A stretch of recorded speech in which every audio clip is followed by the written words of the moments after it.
Welcome to Mrs. Feighery's video number 2 for Chapter 30, The War to End All Wars. In this video, we're going to be talking about the mobilization by America for the war effort. The nation's factories are going to begin to mobilize to be able to provide wartime supplies. America was initially very unprepared for war, though Wilson had created the Council of National Defense to study the problems with mobilization and had launched a national shipbuilding program. America's army was only the 11th largest in the world at the time. In trying to mobilize for war, no one knew how much America could produce, and traditional laissez-faire economics, which means the government actually stays out of the economy, still provided resistance to government control of the economy.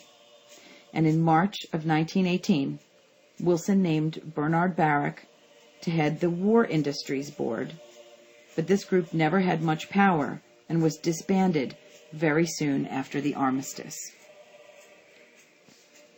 Congress imposes a rule that made any unemployed man available to enter the war and also discouraged strikes because they would interfere with mobilization of resources. The National War Labor Board, which was headed by former President William Taft, settled any possible labor difficulties that might hamper the war efforts. Fortunately, Samuel Gompers of the American Federation of Labor, which was a labor union, which represented skilled laborers, loyally supported the war, and by war's end, its membership more than doubled to over 3 million. Yet there were still labor problems as price inflation threatened to eclipse wage gains, and over 6,000 strikes broke out during the war, the greatest occurring in 1919, when 250,000 steel workers walked off the job. In that strike, the steel workers brought in 30,000 African Americans to break the strike, and in the end, the strike did end up collapsing, which hurt the labor cause for more than a decade. During the war, blacks immigrated to the north to find more jobs, which is going to lead to the beginning of a massive migration. But the appearance of blacks in formerly all-white towns sparked a lot of interracial violence, such as Chicago and St. Louis. Women also found more opportunities in the workplace since the men had gone to war.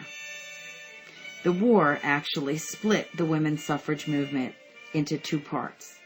Many progressive women suffragists were also pacifists, and they were campaigning against the war.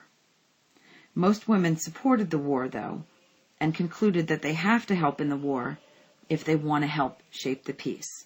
And they were still involved in getting the right to vote. Women's help gained support for women's suffrage, which was finally achieved with the 19th Amendment, which was passed in 1920. Although a women's bureau did appear after the war to protect female workers, most women did give up their jobs at the end of the war and return to domestic activities. Congress even affirmed its support of women in their traditional roles in the home with the Shepherd-Towner Maternity Act of 1921, which federally financed instruction of maternal and infant health care. Mobilization relied more on passion and emotion than actual laws. Herbert Hoover was chosen to head the Food Administration, since he had organized a hugely successful voluntary food drive for the people of Belgium. He spurned ration cards in favor of voluntary meatless Tuesdays and wheatless Wednesdays, creating posters, billboards, and other media to be able to whip up patriotic spirit and encourage people to voluntarily sacrifice some of their own goods for the war.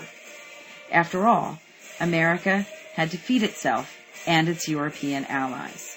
And we'll investigate and look at some of these, the propaganda that was put out by the Food Administration in our activity in class. European allies finally confessed to the United States that not only were they running out of money to be able to pay for their loans from America, but also they were running out of men, and America would have to raise and train an army to send to Europe, or the Allies would actually collapse. This could only be solved with a draft, which Wilson opposed, but finally ended up having to support as disagreeable, but a temporary necessity. The draft bill ran into heated opposition in Congress, but was grudgingly passed. Unlike earlier wars, there was no way for one to buy one's way out of being drafted. Luckily, patriotic men and women lined up on draft day, disproving ominous predictions of bloodshed by the opposition to the draft. Within a few months, the Army had grown to 4 million men and women. African Americans were allowed into the Army, but they were usually assigned to non-combat duty. Training was very rushed with the troops, so many troops didn't even know how to use their rifles, much less the bayonets on the end of them, but they were sent to Europe anyway to support the Allies. And this is the works cited page. All images in this presentation are from the public domain.